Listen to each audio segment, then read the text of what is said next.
अस्सलामुअलैकुम। इस वक्त हम मौजूद हैं रफ़ी क्रिकेट स्टेडियम की साइट पे।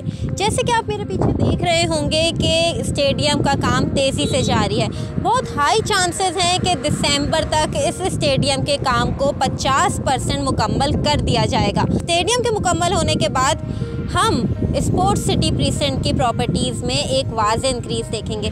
जिस तरह इसके सामने स्पोर्ट्स सिटी विलाज मौजूद है, प्रीसेंट 30, 32, 33, ये सब स्पोर्ट्स सिटी के प्रीसेंट्स हैं जहां पे मुख्तलिफ़ किस्म के प्रॉपर्टीज़ अवेलेबल हैं डिफरेंट साइज़ में। और स्टेडियम जैसे ही मुकम्मल होगा इन सब की प्रॉपर्टी की कीमतों में 50 से 60% इंक्रीज़ आएगा। अभी जबकि स्टेडियम का काम सिर्फ ग्रे स्ट्रक्चर पे है, तभी हमने देखा कि प्रीसेंट 33, स्पोर्ट्स सिटी विलास, इन सब प्रॉपर्टीज़ में इजाफा हो चुका है। हमारी स्क्रीन पे आपको ड्रोन इमेजेस जो स्टेडियम के कंस्ट्रक्शन वर्क के इमेजेस हैं वो भी विजिबल हो रहे होंगे। उम्मीद है कि आने वाले वक्तों में इस स्टेडियम को जल्दी मुकम्मल कर लिया जाए। इंटरनेशनल लेवल का जो स्टेडियम तैयार किया जा रहा है, हम एक्सपेक्ट करते हैं कि अगला PSL का मैच हम इसमें एंजॉय करेंगे।